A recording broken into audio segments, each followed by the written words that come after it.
Wait a minute. Have you heard the strange tales of the Whistler?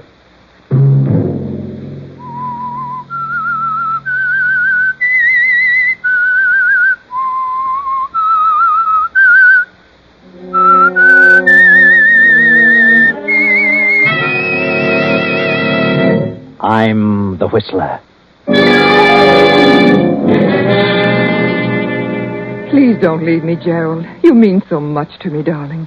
Since you've been here, I've been the happiest woman in the world. You've nothing to fear. Andrew will never find out about us. Never. Sunday night, and again, CBS presents The Whistler. I, the Whistler, know many things, for I walk by night. I know many strange tales, many secrets hidden in the hearts of men and women who have stepped into the shadows. And so I tell you tonight the amazing story of the thief. Catherine Ford sits in the library of the Ford Mansion and ponders over the past. For 12 years now, she has been the wife of Andrew Ford, wealthy manufacturer. Andrew Ford is now retired and spending his time and money collecting gems.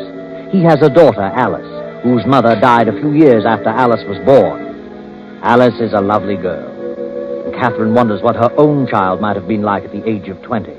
Catherine had a child 20 years ago, a child she hasn't seen for 19 years. She never told us. Hello? This, Mrs. Ford? Yes? Like to have a talk with you, Mrs. Ford. What about? I have some information that might interest you. Information? My name is Harry Jones. If you want to see me, come here to my home. Well, I could, but I'd rather you come to my place. My address is 217 East 20th Street, apartment 110. What's this about? I'll tell you when you get here. I have some good news for you. I'll not come till I know what your business is. Oh, this is no kidnapping trick. I've really got some news for you, interesting news. What about? About George Watson. George? Very well. I'll come right now. The address again?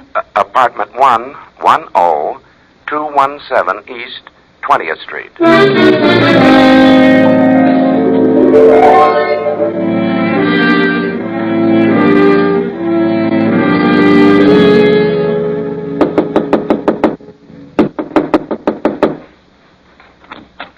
Oh, hello, Mrs. Ford. Come in. Well, what do you want, Mr. Jones? Recognize me, Mrs. Ford? Well, your face is certainly familiar, but I... Well, don't I look a little like George Watson? Yes. Yes, you do. You do resemble George Watson. Well, I ought to. I'm his brother. His brother, Harry. What? His brother? Yes. Don't you believe me? Where is George? Don't you know where he is, Mrs. Ford? Well, I imagined he was dead. Dead? Of course, after 7 years, You imagined it, but you weren't sure. No. Do you know where he is? I've got a pretty good idea, but he isn't dead. I was only 17 when I married George. I didn't know he was a safecracker till after the baby was born, and he took the baby and disappeared. Then I learned he'd killed an officer in a robbery in Kansas City. I tried to locate him, but he'd gotten away. Yes, well, Mrs. Ford, this doesn't really concern George. What about the baby? What do you know of him? You're married again, aren't you? To a millionaire? Yes, I've been married 12 years. Oh, by the way, did you ever get a divorce from George? No, I hadn't heard of him, and after 7 years, a man is supposed to be dead. Did you get a court decision on that? No. I didn't know it was necessary. Oh, I'm sure it is necessary. Unless you got a court decision, you're still married to George. You'd better look into the matter. How long since you've seen George? Well, it's been a long time. But I'm sure he's alive. After he left you, he came to my place with the baby. He stayed with us for a while, and then he pulled this bank job and had to disappear. I heard from him a few times, but I haven't seen him. Where's my son? About a year ago, I found out who you were. Now, well, things have been kind of tough for me lately, so I thought I'd get in touch with you and see if you couldn't do something for me. I've not been able to work for some time. I had an accident over a year ago. Where is my son? Oh, he's here, Mrs. Ford. Oh, may I see him? Oh, yes. That's why I asked you to come here. Do you call him Gerald? Yes, call him Jerry for short. Oh, he knows I'm his uncle. I've told him that his father is dead and that someday I'll find his mother, but now I've spent considerable money on Jerry, and, well, now that I've found you, I thought you might like to take him over and sort of reimburse me a bit. Oh, of course, I'd be glad to. How much do you want? Well, George sent us very little, so I'd say 18 years at $400 a year would be to $7,200. Would that be all right? $7,200? Well, I don't think I could get that sum all in a lump. I could certainly use it. I'm way in debt, doctors and so forth. But I could pay you as time goes on. All right. By the way, does your husband know about your marriage and your son? No, I've never told him. I can give you $1,000 now. Oh, all right. Of course, I'll expect you to take him off my hands now. I've told him all about this. I understand. But if I do take him to my place, how will I explain to my husband? Oh, I've got that all figured out, and I've told Jerry about it. He understands. You tell your husband that your nephew is arriving in town, and he's going to live with you, and later on you can make your own plans. Very well. Oh, may I use this pen? I'll write a check. Oh, yes. You should be grateful for this. You can give your son the things that he deserves. Very well. He'll be my nephew, George Watson. I'll pick him up here tomorrow. But first, I must see him. Oh, certainly. Jerry, come in here. Yes, Uncle Harry? Come in, son. Come in. Jerry, this is your mother. Yes, I know. I knew you were coming, Mother. Oh, Gerald, darling. Why, Uncle Harry, she's beautiful. Are you sure? Oh, yes, son. I'm sure she's your mother. And her name is Catherine. Looks just like George, doesn't he? Oh, yes, just like... Oh, Gerald. Gerald, my darling. I just can't believe it. You're so lovely. You're not at all like I imagined. I thought that... Oh, darling, this is the happiest moment of my life. You don't know what it means, Gerald. For 19 long years. No. I understand, Mother. Oh, I'm sorry, darling. Well, now what do we do?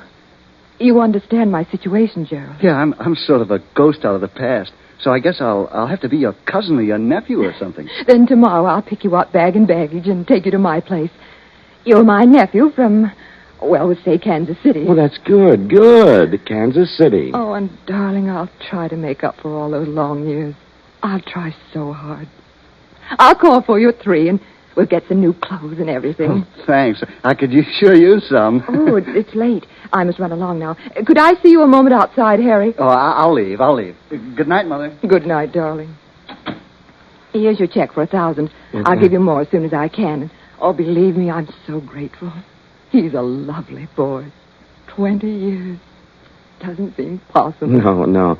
I'll see you now and again, Mrs. Ford. I'll expect a little as often as possible. Oh, yes, of course. I'll do my best. Yes. You wouldn't want your husband to know. Why do you keep saying that? I don't like that. It sounds almost like Oh, blackmail. Mrs. Ford. Well, I'm sorry. I didn't mean it that way. Good night. I'll see you tomorrow.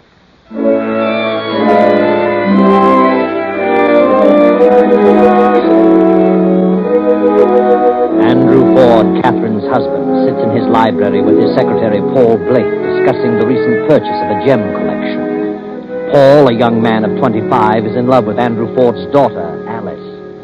Well, Mr. Ford, I'd say you made a good deal on this collection. Some nice pieces here. Yes, I think so, too. Going to have some of these things reset for Alice. Her birthday is coming up in a few weeks. Yes, I know. I'll bet you do.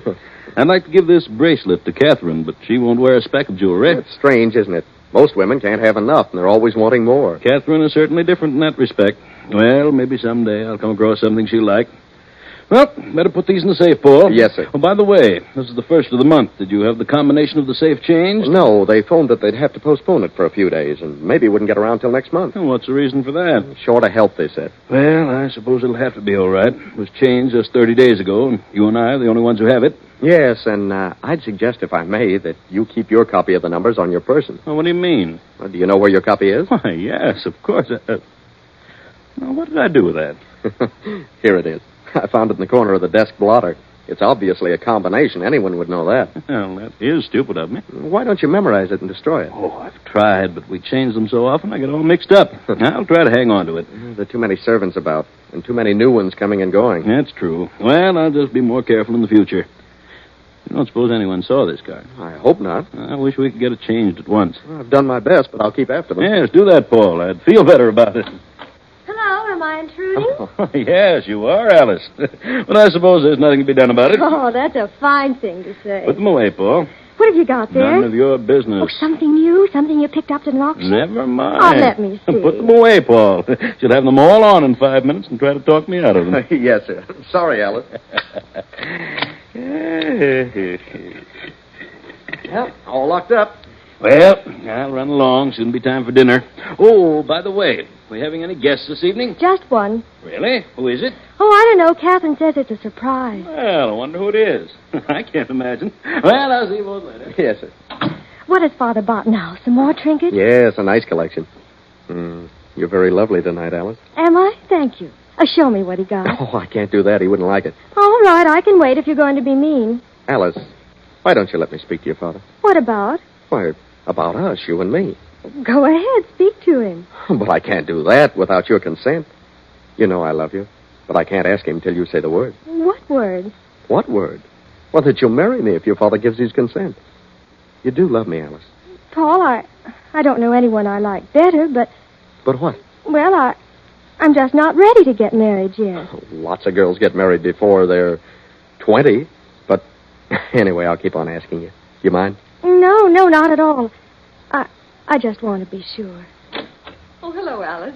Oh, where's your father, Alice? Has he come in yet? Yes, Mother, and he's in his room. Oh, do you mind asking him to come down, Paul? Oh, certainly not, Mrs. Ford. Oh, before you go, Paul, I want you to meet my nephew.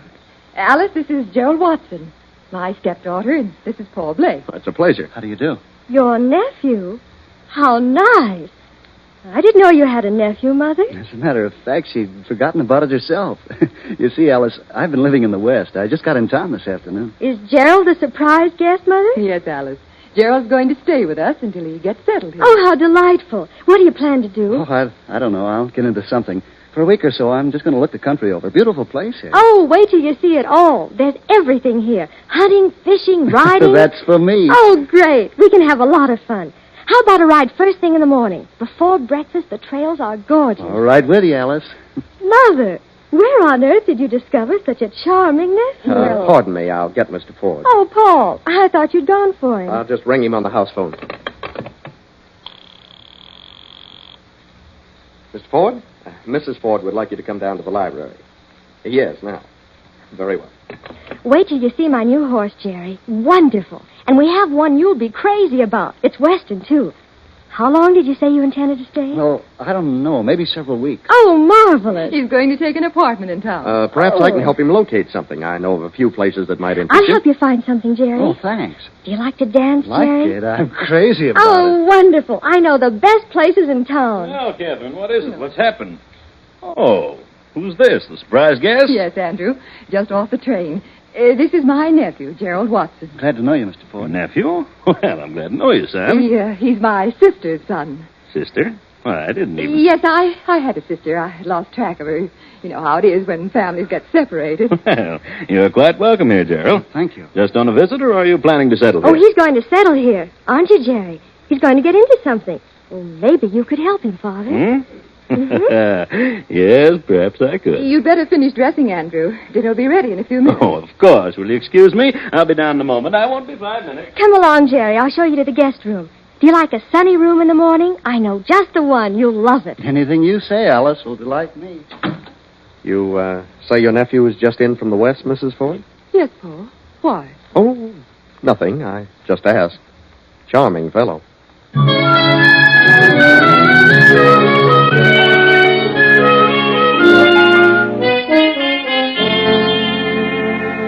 2 days pass, 3, 4, then 2 weeks go by. Alice has helped Jerry find an apartment, but he still continues to spend most of his time at the Ford estate. Now, toward the end of the 3rd week. He's been here almost 3 weeks, Alice. You've helped him find an apartment. You've gone riding, fishing, and swimming. I know that, Paul. You're gone early in the morning, and you're out with him every evening. Jerry is a lot of fun. He's great company. Yes, undoubtedly. But I don't have a chance. He has no work to do, no responsibilities, and I have to attend to a number of things during the day. I understand, Paul. You're quite busy. It's all right. I don't mind. I do. Do you have to spend every evening out with him? Oh, why, Paul, are you jealous? No. That is, well, you could give me a little time. What about this evening? We could go Oh, to sorry, Paul. Jerry and I are going to the 17 Club. the 17 Club? Yes, there's quite an affair there tonight, a charity to do. I know. I bought tickets. I was sure you'd go with me. Oh, I'm terribly sorry, Paul. I'd love to, but I've already promised Jerry. Alice. Hmm? Just what is it about Jerry that's so attractive? Well, I don't know. I like you very much, too, Paul. I mean that. But with Jerry, I don't know.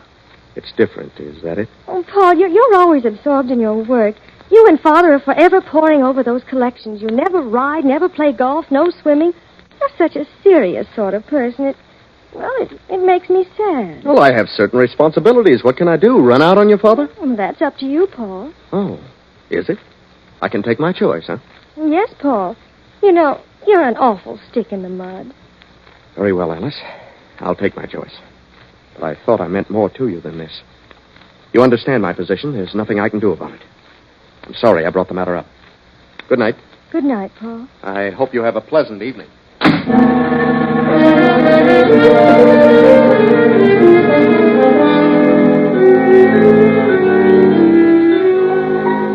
3 more weeks pass, and Paul and Alice continue on unfriendly. Jerry still has found no business connection to his liking, and he manages to spend much of his time at the Ford estate. The richness of his environment seems to have gone to his head. He's been spending money as though it were water. And Catherine finds her allowance taxed to the limit. What is it, Gerald, darling? What's wrong? Come in and close the door. I've got to have a talk with you, Mother. Of course. Are you ill? No, not exactly. Well, Gerald, what is it? Tell me. I've got to have some money. Right away. Money? But, darling, I've given you every cent I can for the present. And I've had to give your Uncle Harry quite a sum. I've got to have some money. But please be reasonable, Gerald. I'll let you have some as soon as I get it. When? In a week or so. The 15th. I've overdrawn my account now. You've just got to cut down, Gerald. I know. And that's the trouble. I tried to make things easier for you. I tried to make some quick money. What? You've been gambling, is that it? Yes. I was sure I could make enough to meet my own expenses, but, well, the breaks were all against me. Jerry, why did you do it? Why? I told you why. It's a place Uncle Harry knew about. When was this? Over a week ago. It's a tough outfit, and now they're making it hot for me. Threatening me if I don't pay by tomorrow noon. Threatening you? Did you write a check? No, I'm not that crazy. Well, then how can they threaten you? Jerry, you mean they threatened your life? Yes. This gambler that I owe it to knows who I am. You mean he knows you're my son? No, I mean he thinks I'm your nephew. Oh. So he figures I can get the money if I really have to. Oh, he's bluffing you. Tell him you'll have the money in 2 weeks. How much is it? $4,000. $4,000? Are you out of your mind? Oh, I know it sounds crazy, Mother, but, well, I just got in deeper and deeper. $4,000? Oh, good heavens. I couldn't give you that much in less than 2 months. You've got to. He'll have me taken for a ride. I know him. $4,000. Well, how could I explain it to Andrew? Do you want me to be killed? How much time have you? He said tomorrow noon. But I can't possibly do that. Maybe he'll take some jewels as security. I have no jewels. I never wear jewels. The safe is filled with jewels. Filled with them. Doing nobody any good. That's ridiculous. Besides, I don't know the combination. Oh, Gerald, I don't know what to do. Well, I guess I'll just have to take the consequences. I'm stuck. Well, try to stall him. At least you can try. If he doesn't accept that, then I'll have to go to Andrew. Yeah, Andrew. He couldn't spend all his money if he tried. Okay. I'll see what I can do, but I don't think it'll work. Good night, Mother.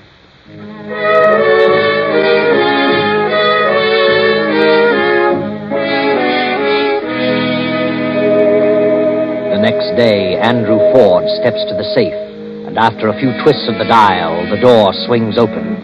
He takes a long velvet-covered case from the safe and places it on the desk, opens the lid. Great Scott.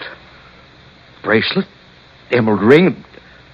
Paul, come here. What is it, Mr. Ford? What's wrong? Look in that case. The diamond bracelet is gone. Yes, and the emerald. And several other smaller pieces. Well, how do you like that? 5 pieces gone. Is the combination set? Of course. can't understand this. Well, why do you suppose the other pieces were left? I wonder. Well, only you and I know the combination. That's right, Paul. And you certainly wouldn't steal your own jewels. No. Well, that sort of puts me in a very embarrassing position. Unless... Unless what? The card you left on your desk bearing the numbers. Do you suppose, well, that someone in the household did see that? You mean Alice or Catherine? Why, that's ridiculous. Jerry wouldn't know because I found the card before he came here. Of course, one of the servants might have recognized the numbers as being a combination. Perhaps that's it. Well, it certainly wasn't forced. There's not a scratch on the door. Then someone knew the combination or was experienced in juggling tumblers by sound. I'd better call the police. No, not just yet. But I want this cleared up. I didn't take them, and since I'm the only other person who was supposed to have the combination, I'm in a tough spot. Yes, you are indeed, Paul. But whoever took these things must be planning to dispose of them. Why?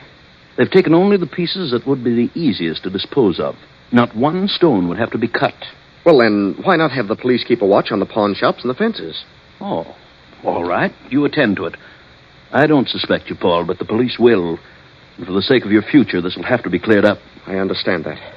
I'll give a description to the robbery detail at once. In the meantime, I'll check all doors and windows to see if there's any evidence of the thief having forced an entrance. No. Don't phone, Paul. There are too many extensions on this line. Oh, very well. I'll be back as soon as possible.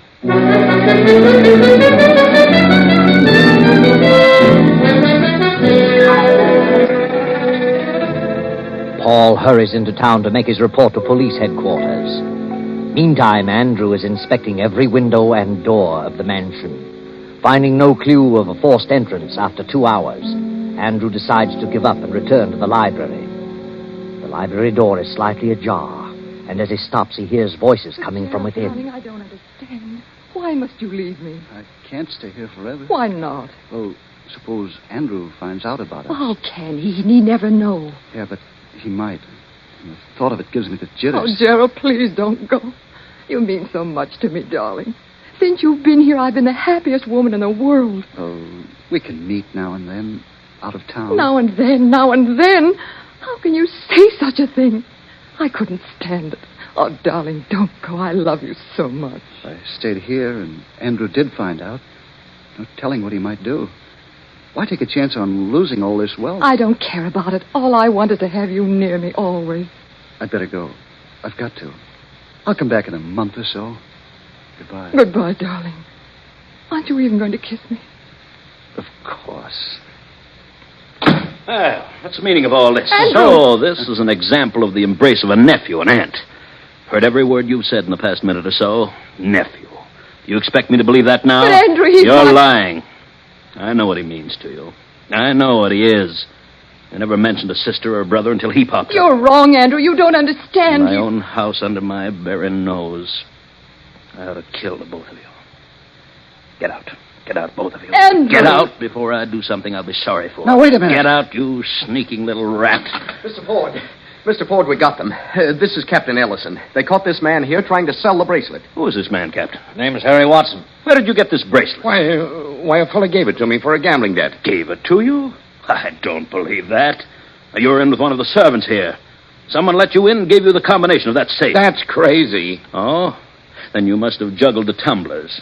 There wasn't a mark on the door, not a I scratch. tell you, a fellow gave me this bracelet. If you want to save your neck, you better start talking. Who was this fellow? That bracelet is stolen property. That means 10 years unless you talk. I didn't know it was stolen. Where's the rest of it? Ask him. He gave it to me. Gerald, oh, good heavens. He's lying. Where would I get it? He gave it to me to pay off a debt. I don't know where he got it from. Maybe somebody gave it to him. So you're a thief as well, Gerald. Where did you get that combination? Now, wait. Gerald didn't have the combination. He didn't have the jewels. I took them. What? Why? This man, Watson, is lying. I gave the jewels to Watson myself For what reason? to keep his mouth shut. That's a lie. He was blackmailing me. He knew something about me that I didn't care to have known. He called me to his home. I've been paying him ever since. I ran out of money, so when I learned the combination, I gave him some of the smaller jewels. That's where he got him. Gerald had nothing to do with it. I didn't blackmail him. I can prove it by a canceled check. What did he know about you, Catherine? Well, Did he really know something? Or are you just trying to protect this man, Gerald? I took them. I tell you, what else matters? Catherine, I don't believe you. I paid Harry Watson because he found out that Gerald was my son. What? Your son? Yes. When I was a kid, I married George Watson, Harry's brother. Shortly after Gerald was born, I found out that George was a crook. He almost got caught in a vault robbery. He ran out of town and took the baby with him, left Gerald with his brother Harry, and I never heard about either of them again. I knew nothing of Harry until he called me. He says George is still around, but I thought that after 7 years a man is legally dead. He said I'm not really married to you unless the court gave that decision. I didn't know that. Well, Watson, she has the check. You're stuck with blackmail. She's lying. I never mentioned blackmail. I never threatened her. And what's more, I didn't even say Jerry was her son. You did. I told her Jerry was her nephew. I asked her to help the kid out, give him a chance to do something. I've never done much for him, and I was too old to do much now. Why, you said you raised him. I was even paying you for that. I did raise him, but I didn't say that he was your son because he isn't. He's my son. I can prove it. Your son died a year after George left him with us. I can prove that. You're just trying to railroad me. You took those jewels and gave them to Jerry. Wait a minute. You opened that safe, Catherine? Yes. Then prove it. Step over there and open it now. Open it? Yes, open it. You see? You can't. No. And where did you get that combination, Jerry? I didn't have the combination. She did give them to me. And as far as I can see, all three of you are stuck. Oh, no, Captain. Jerry and Harry Watson are stuck, but not Catherine. Because Jerry can't prove he didn't know the combination, and Catherine can't prove she did. If Catherine thinks this boy is her son and she's trying to protect him, the only way she can prove she opened the safe is to open it now. And she'd do that if she possibly could. Hand over the rest of those jewels, Jerry. All right. Here they are. I'm telling the truth about Jerry. Yes? Maybe you are now. But if Catherine was willing to sacrifice herself for this boy, then you must have convinced her that he was her son. You can take them away, Captain. I'll prefer charges in the morning. Yes, sir. Come on. Oh, by the way, Watson, I'd like to talk with your brother George. Well, George was killed by the police in Kansas City 3 weeks after his baby died. Oh? You see, Catherine, you've just been the victim of a couple of clever schemers.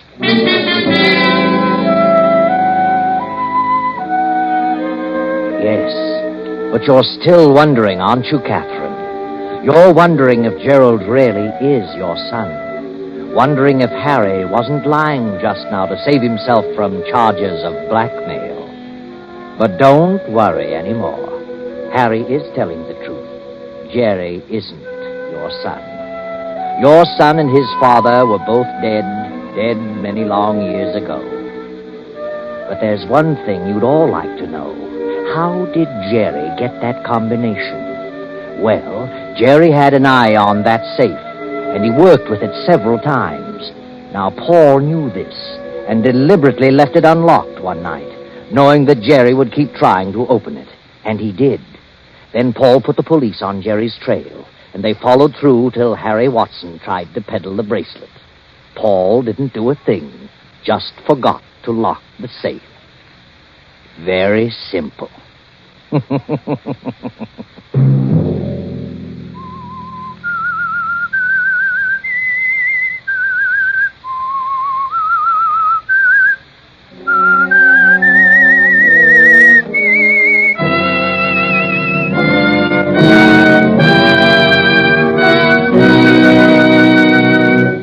CBS has presented The Whistler. Original music for this production was composed and conducted by Wilbur Hatch. The Whistler is written and directed by J. Donald Wilson and originates from Columbia Square in Hollywood. Next Sunday night at 8:30. I, the Whistler, will return to tell you another unusual tale. Good night. This is the Columbia Broadcasting System.